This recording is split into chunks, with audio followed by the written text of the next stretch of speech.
Hi, I'm Jared Falk, and in this lesson we're going to talk about opening and closing the hi-hats within your drum beats. Now, if you just have any stock beat or any of your favorite drum beats, you can always kind of add something to them dynamically or spice them up just by simply opening up the hi-hats and then closing it again. So I first want to talk about how these grooves are notated. Now, you'll notice on the open hi-hat stroke, there's a little O above it, okay? And then on the following note, usually there's a plus sign. And that's going to tell you that on that note, the hi-hat should again be closed. You'll notice in some of the intermediate exercises, when you get there, they're open for almost 2/16 notes. So you actually play the hi-hat for 2/16 notes when it's open. So just because you open it on a certain note doesn't mean you always close it on the exact following note. Okay? So I just want you guys to know it before we get into it, to just look at the sheet music, take note of exactly when the hi-hat is opening, and then exactly when it's supposed to be closed. All right? So the plus sign means when you hit that hi-hat stroke, it's supposed to be closed again. Simple as that. Before we get into exercises, I'm just going to play on the hi-hat, and I'm just going to practice opening it in random places. And that's kind of what you want to do first. Practice opening it for 1/8 note, and then practice opening it for 2/8 notes and stuff like that. Just on the hi-hat. Don't worry about any of the pieces yet.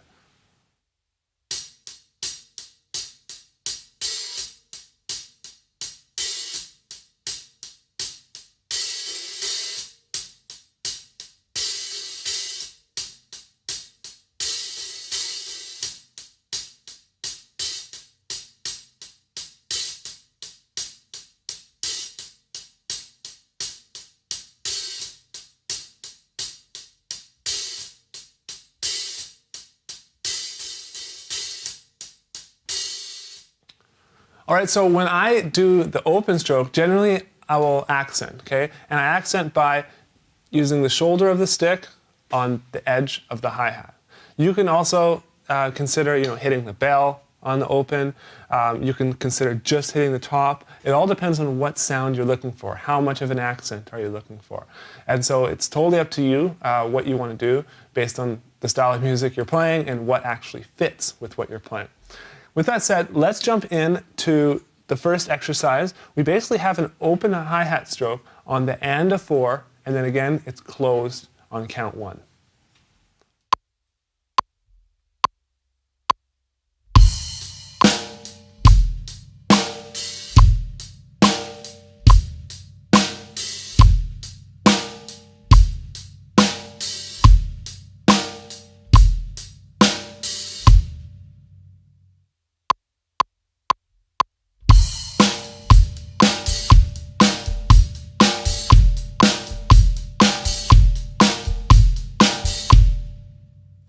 The next exercise basically has the hi-hat open on the and, okay? Every and, so it's kind of like a disco groove.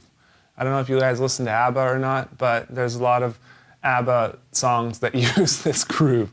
Okay, and we just got 4 on the floor with the kick, beats 1, 2, 3, 4, 2 and 4 on the snare, and then the right hand is just gonna play 8th notes, and I'll probably be accenting the ands more. So I'll have the hi-hat on the tip, on beat 1, the shoulder on the and. Tip, beat 1, or beat 2, shoulder on the and. Tip, beat 3, shoulder on the and. Tip, beat 4, shoulder on the and. Okay, so it might be opposite from what you're used to, or it might be the way you play. Some people play shoulder on the downbeats, on beats 1, and then tip on the and. And if that's the sound you want for these, you're welcome to do that. Me personally, I just like a chunkier and a thicker open hi-hat when I play these sorts of exercises. So let's jump into this one.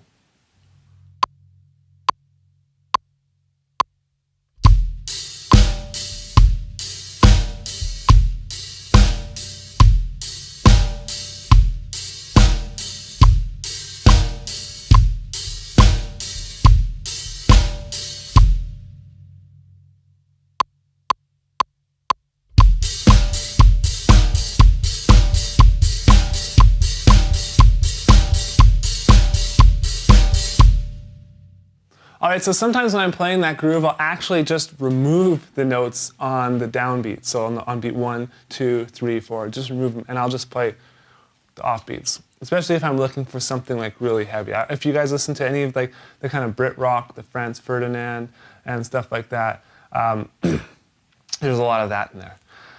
The next exercise is basically just kind of break up the opens a little bit more, okay?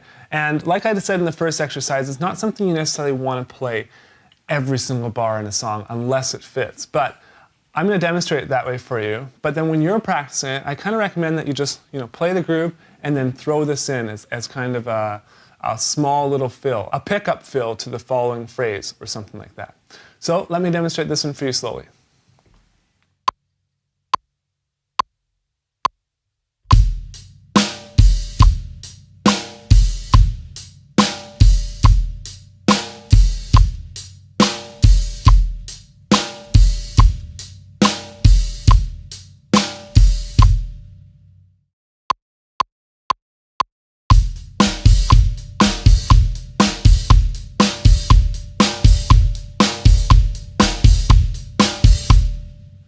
So those are some beginner exercises to help you develop this dynamic change within your different grooves. Remember, these are just my examples. They're just 3 examples. You can literally apply this within, thousands, millions, all of your different beats. You can even apply it in lots of different fills.